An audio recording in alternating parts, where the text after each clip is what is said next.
गुरुर्ब्रह्मा गुरुर्विष्णु गुरुर्देवो महेश्वरः गुरुर्साक्षात् परब्रह्म तस्मै श्री गुरुवे नमः। सभी भक्तों को राधे राधे, जय श्री कृष्ण। आज हम चर्चा करेंगे कि संत क्या है, संत का लक्षण क्या है।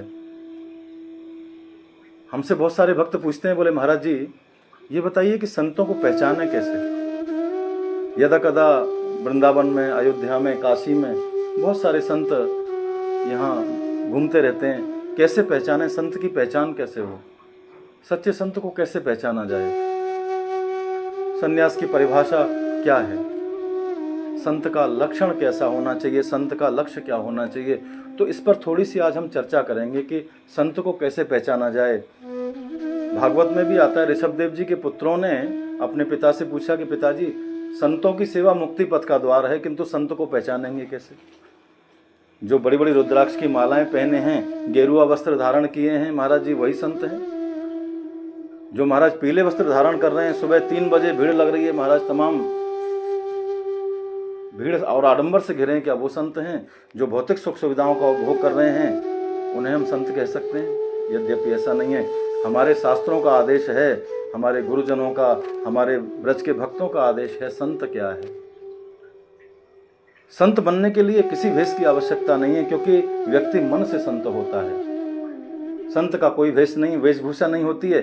संत की यदि पहचान करनी है तो उसके हृदय से उसकी पहचान होती है। कहते हैं महाराज कोई साधारण भेष में भी पैंट पहनने वाला भी संत हो सकता है, क्योंकि मन से संत होता है व्यक्ति। अगर हमारा मन सही नहीं है और हमने गेरुआ वस्त्र धारण किए हैं या पीले वस्त्र धारण किए हैं और हम मालाएं लेकर के जप रहे हैं, लेकिन मन हमारा भजन में नहीं लग रहा है, तो ऐसे सन्यास से और ऐसे संत होने से कोई फायदा नहीं है। जो चमत्कार ना दिखाए वो संत है। बोलो राधे राधे। और महाराज जो आडंबर ना करे, जो भीड़ ना लगाए, वो संत है। क्योंकि सच्चा संत आज भी वन में वृक्ष के नीचे बैठ करके भजन कर रहे हैं। जो सच्चे संत होते हैं वो कभी आडंबर नहीं करते हैं, कभी भीड़ नहीं लगाते हैं। और संत की पहचान ये है जिसके लिए दुख और सुख समान अवस्था में। गीता में गोविंद ने कहा है कि दुख और सुख जिसके लिए समान अवस्था है। और महाराज जो भय और क्रोध से मुक्त है, जो जिसे कभी क्रोध नहीं आता है, किसी ने उकसाने के लिए 2 बात कह दी तो एकदम क्रोधित नहीं होना, ये संत का लक्ष्य है। और जिसके मन में कोई लोभ लालच नहीं है, जो चमत्कार नहीं दिखा रहा है, जो सुबह उठ करके महाराज जल्दी 2 बजे 3 बजे उठ के भीड़ भाड़ नहीं लगा रहा है, वो संत है। क्योंकि संत को कोई लालच नहीं होता है, किसी भी प्रकार का वो एडवर्टाइज नहीं करता है।